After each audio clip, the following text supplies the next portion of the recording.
Welcome to Therapy Unplugged, the podcast where two therapists offer insights to the real-life issues we all experience. We are your hosts, Sarah Benoit and Meaghan McCullough.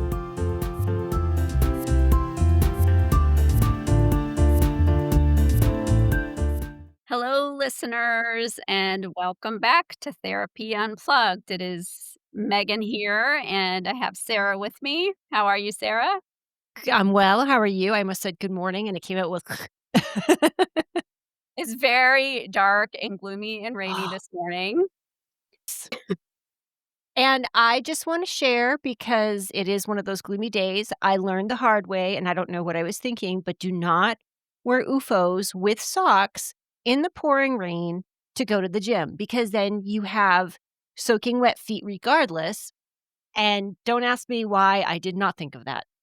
So I'm laughing for two reasons. One is because I can kind of imagine that happening, but also I don't actually know what are. Did you say oof? Oh, I don't know what yes. oofs are, but I'm imagining they're like not appropriate gear for the rain. No, they're like the ones I have are like a slide shoe so that Mhm. you wear them, like, when you are, like, going to the gym or coming home from the gym, or some people, like my husband, will just wear them around the house. Right. Um, they're like a recovery shoe, but yeah, it's not a smart move to wear. I mean, it's like wearing a sandal. Why would you wear sandals in the rain, especially with socks? Well, it's Monday morning, right? So Yes. happy So, Monday morning. yes, I digress. I'm sorry I took us off in No, a that is quite all right. So today we are going to kind of do a deeper dive into this idea of loneliness, and specifically the idea of loneliness literally as loneliness from the standpoint of a mental health crisis or Mhm. loneliness reaching a crisis level. And we both, Sarah and I, kept kind of seeing that language being used when we were prepping for our last episode on the importance of social connection. Right. And so it almost feels a little bit like we're doing these out of order. Like maybe it would have been in an ideal world, we would have done this episode first and then built on that and done the episode on social connection. But that's okay. This is real life, right? And so we kind of realized after the fact that we wanted to do a deeper dive into this idea of loneliness. And so here we are. Mhm. And Sarah, if it's okay, I'd like to pass it back to you because in your research and notes, you talk about some research survey results breaking down the demographic of what age groups were reporting the most loneliness, and I thought it was actually really interesting. So do you wanna start there? Sure. I will also make sure that we include this in the notes, but there is a research study that has been done with the Harvard Graduate School of Education's Making Caring Common project, and what they've been doing is they're trying to figure out the underlying causes of loneliness. Mm. And so they have published the results of their survey, and what I thought was really interesting was if you look at the demographics, so for example, 29% of the people that are age 30 to 44 are the loneliest group, and they range from frequently to always lonely. 18 to 29-year-olds was 24%, 45 to 64 years old was 20%, and adults 65 and older were the least lonely, which I thought was interesting, and they were only at 10%.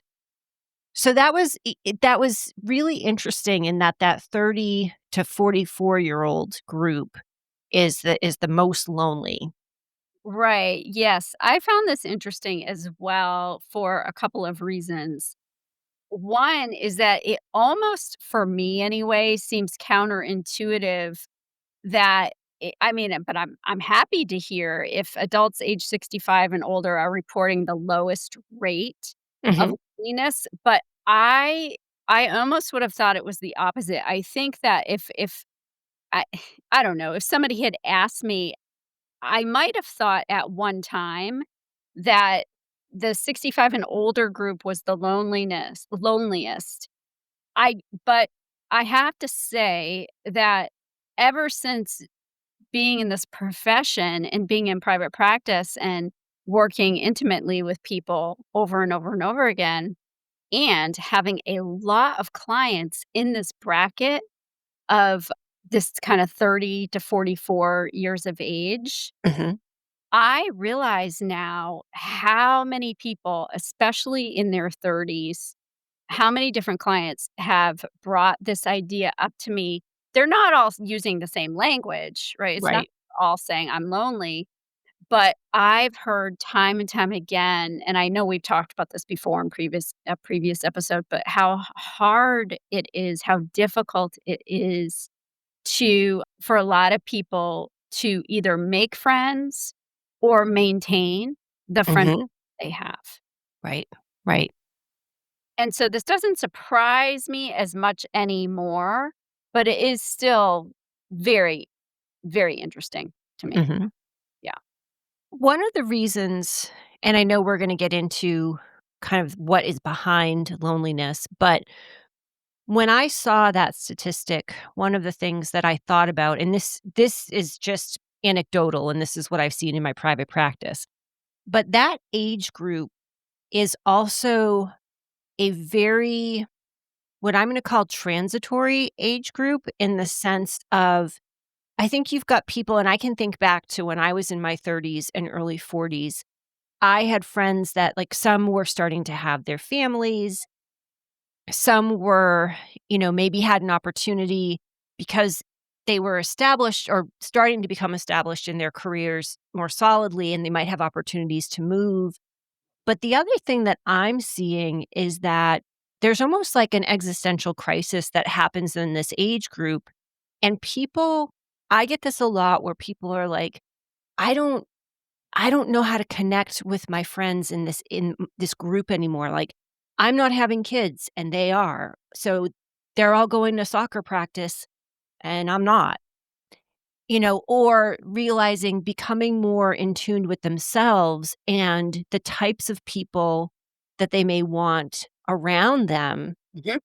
and realizing, like, oh, I've been hanging out with this, say, for 10 years, this person, and I'm realizing, like, they're not my people. So I think there's that factor in there too. And again, to your point, I haven't heard the term loneliness from that age group a Mhm. lot, but it's, as we get into this, it's many of the things that, even for me personally, in hindsight, I would go, "Oh, yeah, it's because maybe you're doing things differently than other people, and can that be okay, and what does it bring up for you?" Yeah, I love that you're bringing this up because, it's really what it's showing me is that loneliness doesn't necessarily have to mean, although it certainly can, that you're literally alone. Like you're living Right. alone and you have no, interactions with other people. Obviously, yes, that very well might lead one to feel lonely.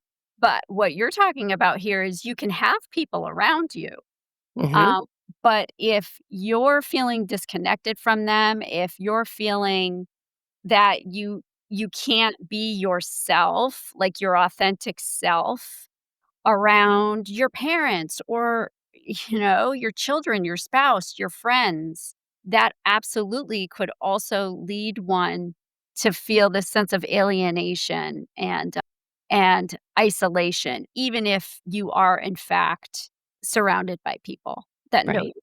Yeah. Yes. Yeah. Uh, do you think this is a good segue to just kind of start to talk more about the various reasons why, we may beyond what we just said, right? So that's Sure. one of them is feeling like you can't really be yourself around people. But do you wanna list some other reasons that might lead one to feel lonely? Sure. And this is actually another part that was in the survey that I just told you about, in the research from Harvard. So if I were to look at this in terms of kind of the highest reasons, like, rank them. Mm, So 73% of people surveyed said that technology is a contributing factor to loneliness. And the reason being is that it's that decrease in the actual live, the sitting with someone and talking to someone, kind of what I would say, because I was thinking about this when I was at the gym this morning. It's just a different feeling, right? Like, if I don't know about you, but if I'm sitting with a client virtually and they're upset, sure, I feel it, I see it, but when I'm sitting across from someone in my office, I feel that so much more viscerally, mm, and I feel so much more connected because I'm sitting with that person and I feel that energy. I think you can still do it online, but I do think it's different. But I thought it was interesting that 73% of the people, I mean, almost 3/4 of people surveyed felt that that was, what was contributing to their loneliness. right, and that makes sense too because I don't know about you, but I have clients from all different age brackets often tell me that one of the goals they wanna work on Mhm. is limiting their phone time, especially their Mm. phone time.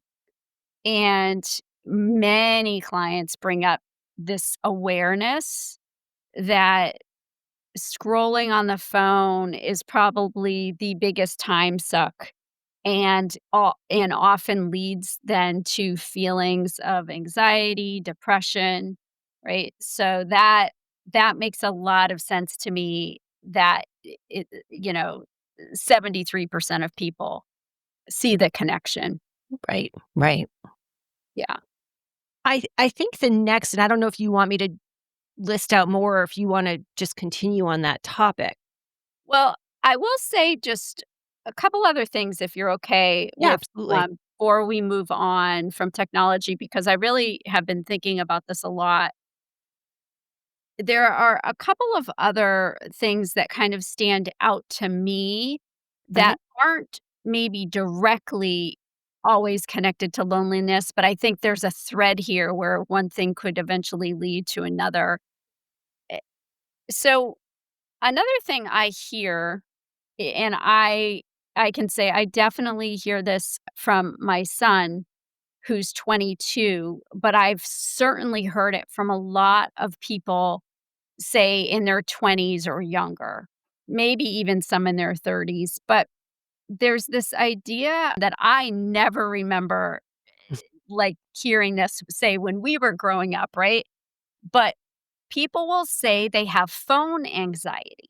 yes, yes. And right? And it's like, for us growing up, that was right? That was Like, it. if the person wasn't in in the same room as you, if they weren't with you physically and you wanted to talk to them, you typically would pick up the phone and call. Mhm, And I even notice it within myself, right? Like, I don't have phone anxiety per se, but I'm very aware that I don't use the phone. Like, I can go a whole week without a phone conversation mhm, because we have this thing called texting, right? And so I think that technology leading to this massive decrease in just basic conversation skills, yes. um, could, absolutely lead one to just kinda almost feel more and more isolated. Mhm, Um, and the other thing related to this is even, I remember a dad once telling me that he this was a while ago, but he was telling me a story about how his, at the time, I think she was 15-year-old daughter, very, very intelligent, very high functioning young woman. He had given her some money he was going somewhere and she was going to order dinner, and she said something like, "Well, I've never done that before." And he was like, "What do you mean you've never done that before?" And she said, "I've never gone in to a restaurant and ordered food to, like, take out." mm, He was just like, "What?" Like, it's like, how did I miss that? But it's, in this day and age of I don't know. I don't even know the name, like, the food I never do it, but but you can literally just go on the computer and order online, and somebody can bring you your Yes. food, right? Yeah, like DoorDash or something like DoorDash, that. yeah, thank you, yeah, and so many other various ways that make it so easy for us not to have these face-to-face conversations Mhm. that, it makes sense to me on some level that we really have gotten to this place of isolation almost just feeling normal. Yes, yes, and I think, it's interesting too because I think there's a flip side to and I don't know if you're okay with me going down this path right now, but I I I'm torn when it comes to the technology piece, right? Because I think on one level, it's helpful, Yeah, and absolutely. it's I think back and probably during COVID is when I used it. I mean, it definitely was when I used it the most because it was professional and personal. But I remember thinking back then, like, it was cool in that I could have, say, like, a virtual happy hour with friends that, we're all over the country. It's not because I can't see them even if there was no COVID, right? Because we're Mhm. so spread out. Mhm. But that brought it to our attention that, oh my gosh, we can connect no matter where we are, which in some ways is great. Mhm. But again, I think it's what part of what you're talking about too is that balance. Right. Because if all we're doing is sitting on the computer to order our meals, to communicate with people, it's very easy for that anxiety, especially if you're already prone to it, to creep in, and then that self-doubt of, "Well, can I leave the house and go order a pizza? Can I sit down and go have a coffee with someone? Can I Right. make that doctor's appointment?" It's so that's the thing. I think we have to kinda pay attention to it where it's both a blessing and a curse.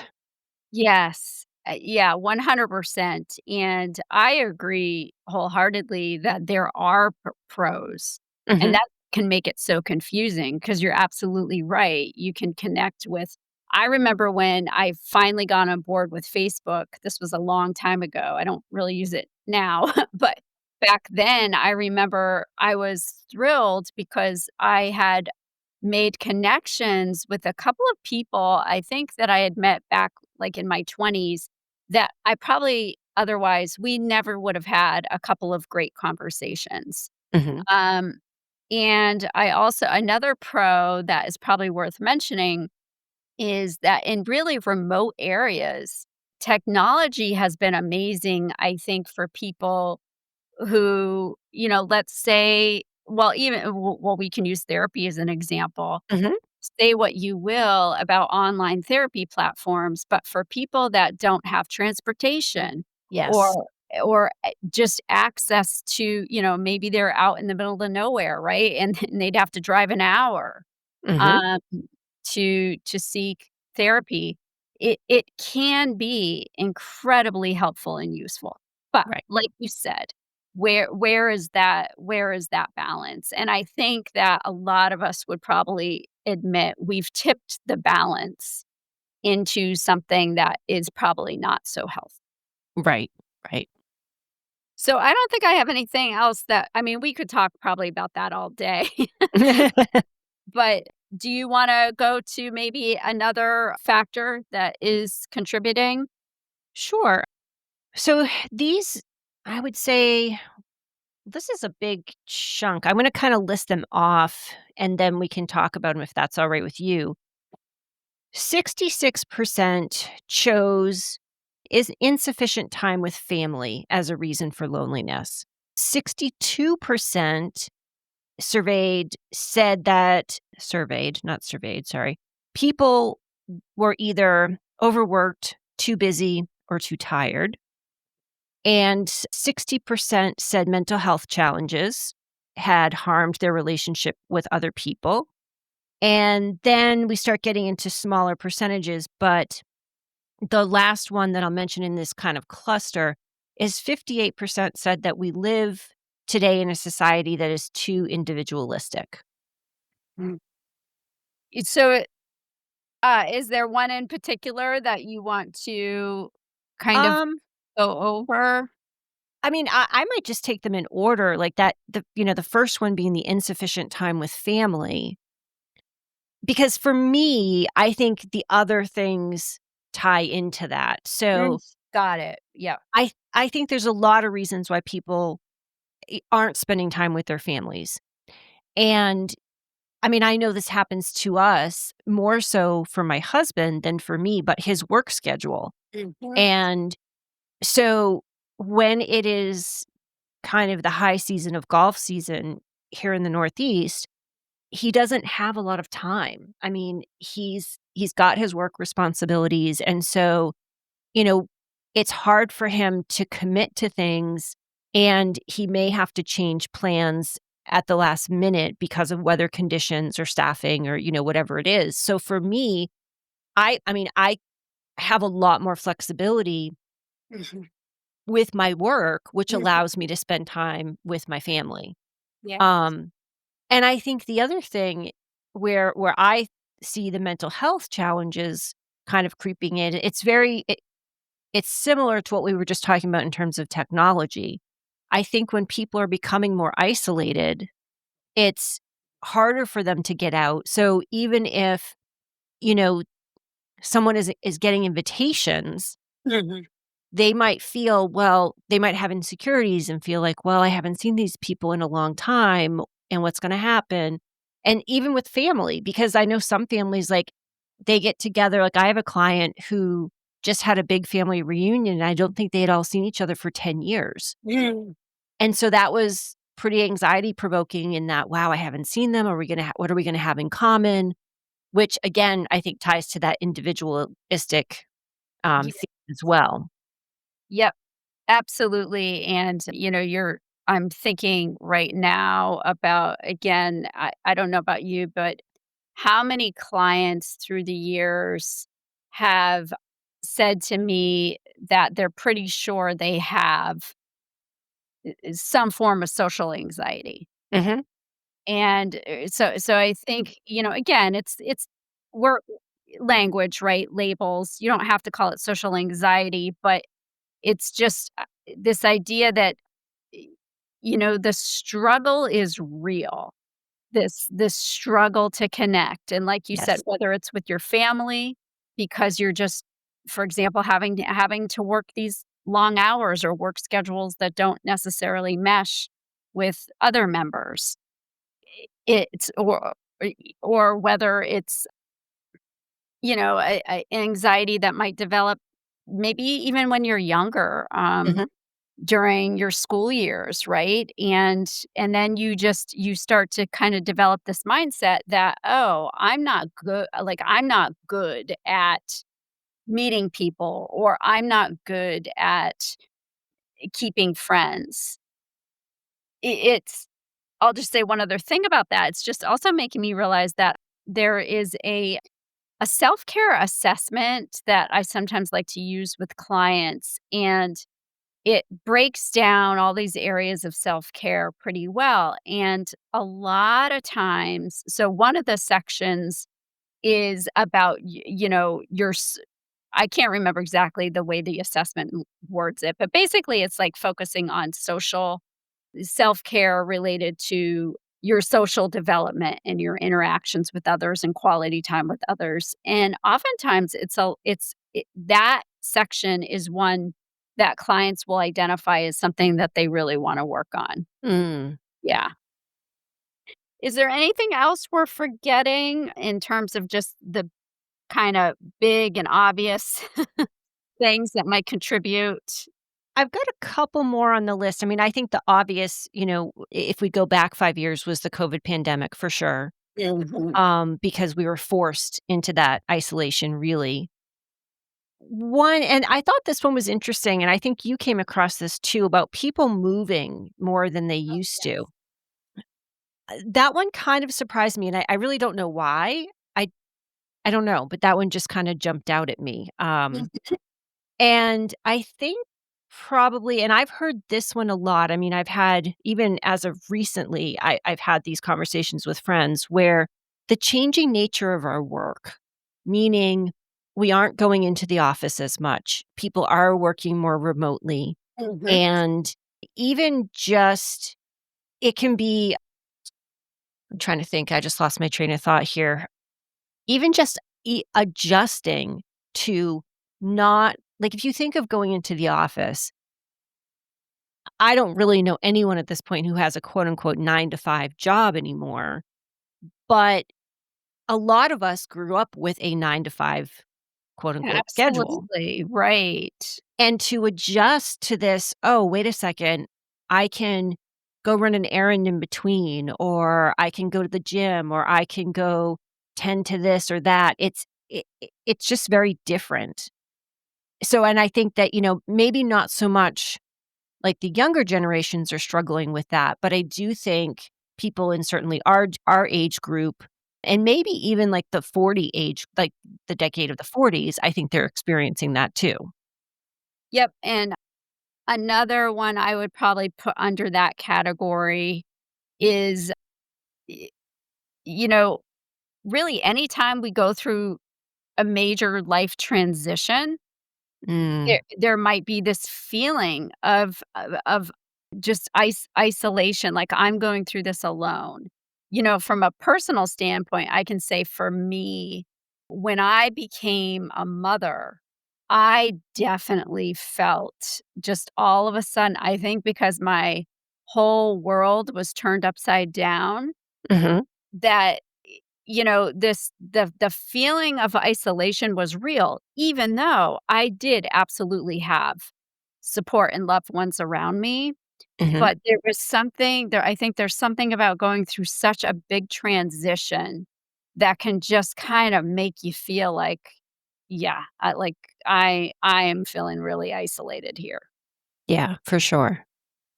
The only other one I'll add is, and this is bringing me back to very early episodes we did in season 1, but, all of these things, you put aside all of these things for a minute, just the good old fashioned fear of being vulnerable, right? Like, Yeah. this idea of true, authentic connection being something that for some people can feel pretty scary.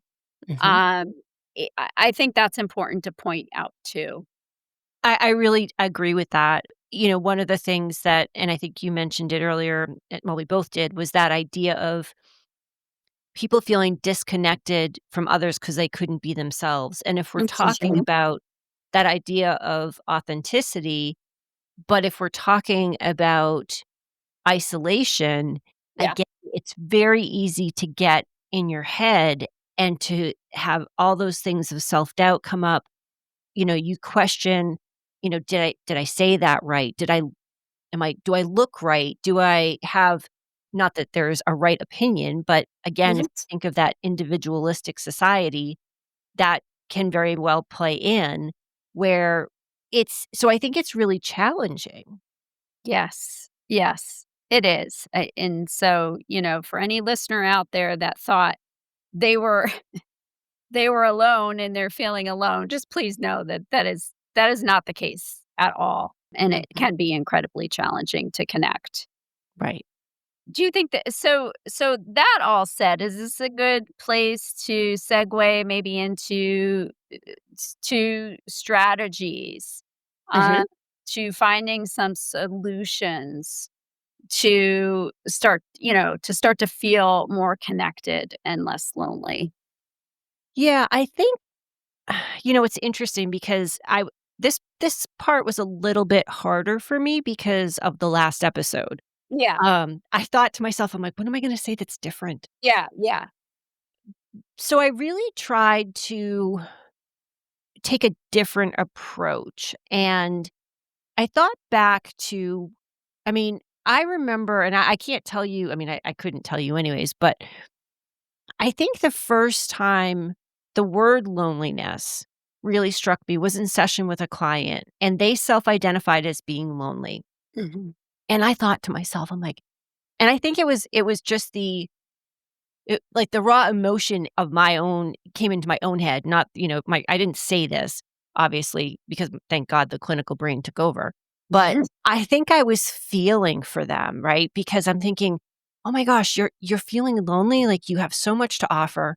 You are doing this, you're doing that," like and but then when we dug down a little deeper, I was like, "Yeah, this is real. This is" and I had to question myself, right? Because I had to say, "Well, wait a second, like, have I been discounting this and not even knowing?"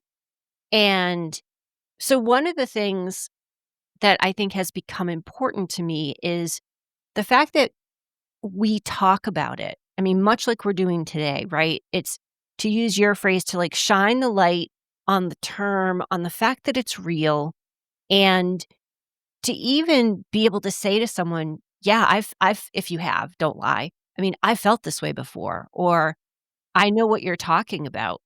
And I kind of think I've certainly done this in my practice. I think I have to get better at doing this in my personal life where, okay, I need to pay attention and say, well, what's going on for this person that could be loneliness, really? That could be the underlying, you Mm, know, core of what's going on. But am I looking at it from that perspective? yeah. No, I love that, right. It might not necessarily be major depressive disorder, right? It might be Exactly. literally just the the the the reality of loneliness really coming up for Right. someone.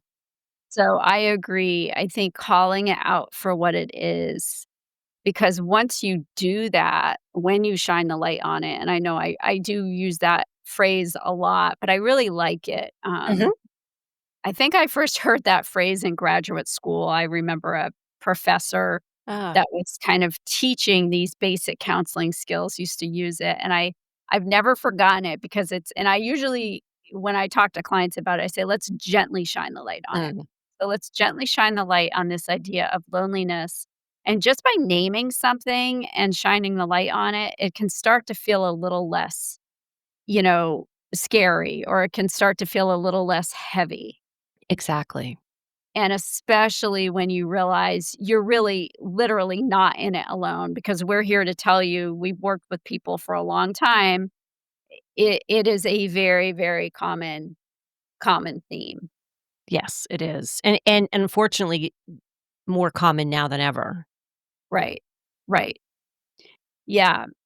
And I also know what you're saying. It's a bit challenging in this one to not repeat ourselves because for anyone who hasn't listened to our previous episode, we really do go into detail about strategies on how to build connection. Mhm, So, I don't think it's necessary to go through every single thing that we have already stated. One thing, though, I will say, just to go back to the technology piece for a moment, I do think that we could all benefit, myself included, in just taking a really good look at maybe, you know, how much are we on, how much screen time am I truly right. doing in a given day? And then maybe set a small goal for yourself, right? Like, okay, so if I'm just making this up, but if I just played that game for 20 minutes, how else might I use 20 minutes where I'm specifically my goal is to somehow, like, connect Mhm, with someone? Is there anything I could do in that 20 minutes? Now, maybe not. I realize 20 minutes isn't a ton of time, but it you know, it still might be enough time to just kind of pull away from mhm. from from me and the technology and move into something that might feel a little less isolating. Yes, Yeah. and I like that, and to kind of stay with that theme, I think and I don't know if listeners, if this is something like how deep you wanna go into this, but to kind of piggyback off of what you're saying, Megan, I think we can also it's hard, But if we can sit down and objectively look at what is our relationship with technology, meaning not just all right, if I'm spending 20 minutes on that game, but also like, okay, if I am spending 20 minutes on that game, or if I'm 20 minutes on Facebook, or Mhm. what are the feelings that are coming up? And I can tell you one of the things that happens for me, and this is why I will take breaks from social media, like I'll shut down my account for however long, because if I find myself getting irritated, sure, it's very easy to say, okay, scroll, just keep scrolling. Right. Right. Um, but I start to pay attention to, all right, how is this making me feel? Am I happy about what I'm seeing? Am I excited or am I getting aggravated? Am I thinking, wait a minute, this is a complete waste of my time? So again, this is just me personally. When I hit certain points, I go, okay, yep, I need to take a break from this. This is not where I want to be spending my energy. Mhm. Um, and I think it's really easy. I mean, if you look, especially in social media, the algorithms keep us hooked. Yes. And, and you get if you're depending on what you're looking at, you may get those dopamine hits where you're like, "Oh, this makes me happy. This feels so good." But I think we have to if we want to break through the loneliness piece because there's an ugly side to it, which can be that can also be critical, and it can make us kinda do that negative self-talk, and so I think if we can do that, I do think that helps, and it's interesting too because I mean, people might laugh at me, but I saw a friend yesterday, and she was telling me that one of her practices is that and she will tell people, like, they'll be like, "Oh, well, can you sit and chat?" Or she's like, "No, I have to go out and touch grass." Mm. And and, people are yeah, they're like, "Really?" And she's like, "It's about being outside. It's about that connection to being outside as opposed to inside to to the technology or whatever." So Mhm. I don't know how deep listeners you wanna go with this, but Mhm. that may help because if you realize, "Oh my gosh, wait a second, yeah, I've talked to 15 different people, but when was the last time I sat and, like, had, I don't know, coffee with someone, or I just popped in to say hello because I was in the neighborhood." Right. Yeah, and that story you just shared about your friend needing to go out and touch the grass, I'll even take it one step further and say that, y you know, maybe if you're feeling lonely, you start and you don't have anyone currently that you feel you can really connect with in that moment, maybe you start with connecting with nature. Mhm. I like that. You know, another thing related to that that comes up for me anyway is connecting with animals. Yes. I I and I get it. Not everyone is an animal lover, and that's okay, right? I know you and I are, Mhm. so it's easy for us probably to talk about this. But I it's hard for me to feel lonely if I have my goofy dog and my cat that just is so connected to me, like, around me. Mhm. Now, maybe you don't have pets, and that's totally fine. So, have you, even just gone out into a park and just sat, whether it's to touch the grass or listen to the birds? It is amazing to me how connected I can feel Mhm. even in those scenarios. So maybe it's not that, maybe you don't have a coffee date that day, but do can you go out for a few minutes and connect with the life around you? Right. Maybe that's where you start. And I think that's a nice segue to that idea, which I think both of us came across, which is being open to the idea of talking to a stranger. Yes. So if you're sitting out on a park bench, and you're watching the birds or listening to the birds, and someone walks by and they smile, say hello, ask them how their day is. It is amazing how those small interactions can really boost us. Yes. Right. Exactly. So you don't have to start big. Right, exactly. Yeah. Is there anything else that we are missing? I think the only thing I would throw out there is, again, this is about kind of some objective evaluation of ourselves, but to think about maybe how much time you actually are alone, isolated, depressed, or anxious. And I say that because, and I don't want people to think that, as we were talking earlier, that you can have tons of people around you and you can be doing tons of things, but you can still be lonely. But I think that sometimes the words, like the words alone, the words isolated, they're like, oh my God, I'm all by myself. But are you being objective about that? You may feel Mhm, like you are always by yourself, but mhm. are you really always by yourself? And if you're not, are you then taking advantage of the opportunities that are in front of you, or are you energetically even shutting them down? Exactly. I love that, Sarah. So, listeners, we hope that this has just given you a little bit of food for thought, especially for those of you out there that maybe were thinking you were the only ones Right. that can feel isolated. Please know that that is not the case. And please stay tuned as our next episode, we are going to focus on cultivating and developing healthy habits and how those healthy habits can seem like very small things, but boy, can they add up to really kind of boosting your own mental health. Mhm. Yes. So, thanks so much for listening and take good care. Thanks, everyone. Take care.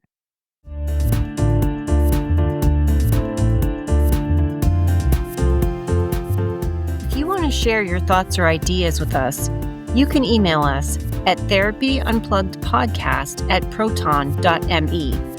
Until next time, be sure to subscribe to Therapy Unplugged on Apple Podcasts, Spotify, and anywhere you get your podcasts.